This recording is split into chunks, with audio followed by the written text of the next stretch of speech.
In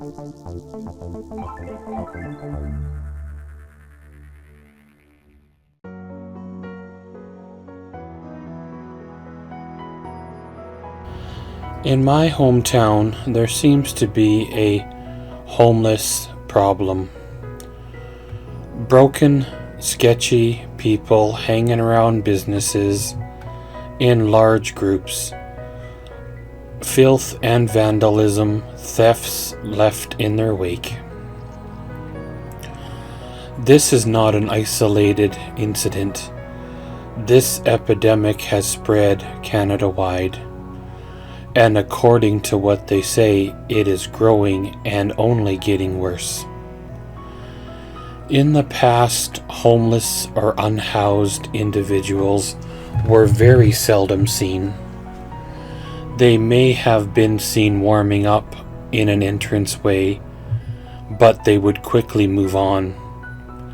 They may have been seen denned up under a stairway, but in the morning they would be gone. They did use some community services, but traditionally they didn't litter or cause problems or damage. Most were grateful for the help they did receive, and they were just trying to survive another day. However, there is another group of individuals that have been seen hanging around our tiny shelter in mass numbers. Those individuals who have been known to be involved in legal activities, most of them no longer have a job, and that is why they are there. In some cases, they have been bused here and are not of local origin.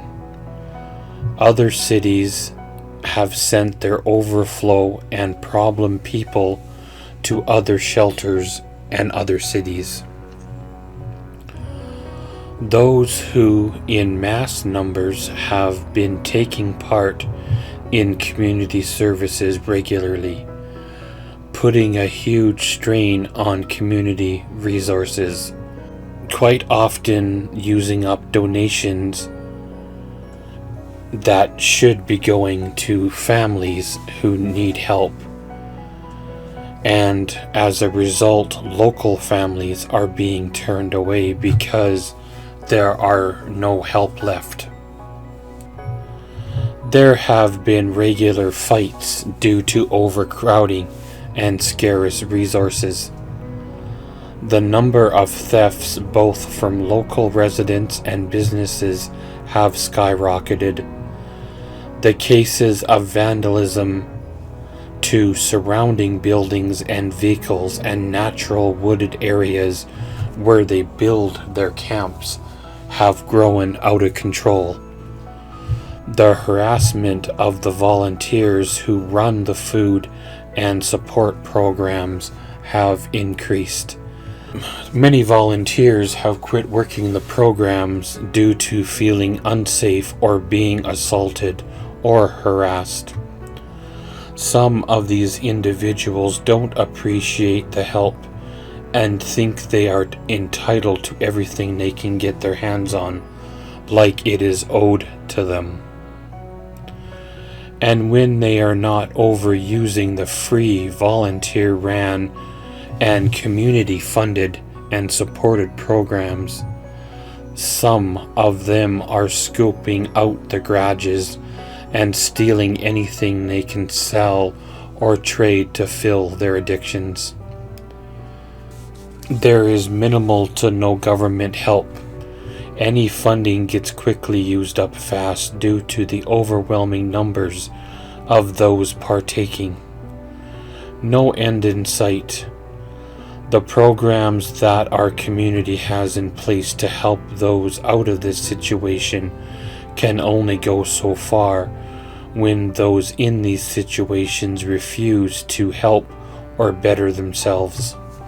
In some cases, there has been help from individuals in our community going above and beyond to secure housing for those who need it.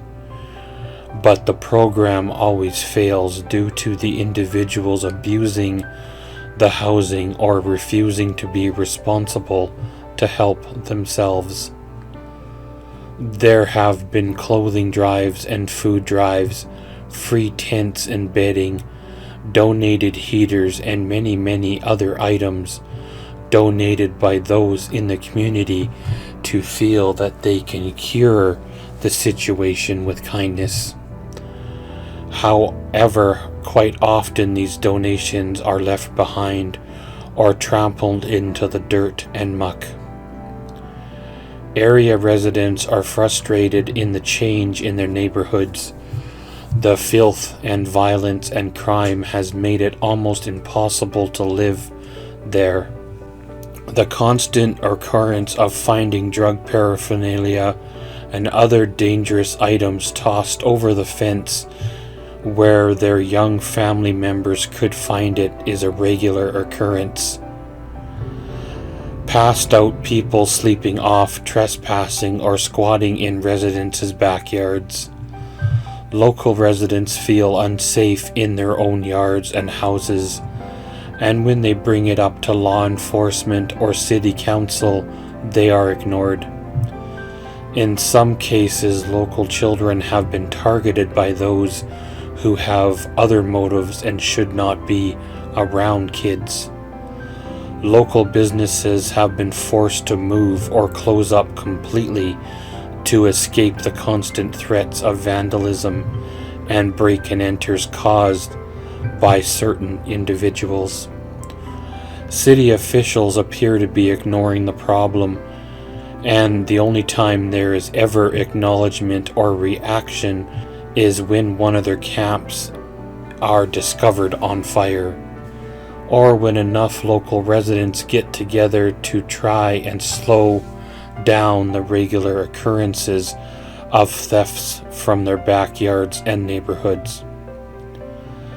Police appear to be powerless and ineffective in removing or stopping this on their own. It's almost like law enforcement's hands are tied. They can only stand there and watch and observe.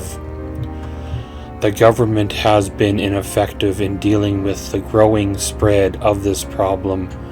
Their refusal to act effectively in a timely manner has contributed to the rise of this problem, and in some cases their attempts and funding has enabled those to stay in this lifestyle. When will it end? What has to happen to make it better? When did you notice the decline? Was it pre-COVID or post-COVID? Do you have any suggestions on how to remedy this situation? Please leave your comments down below.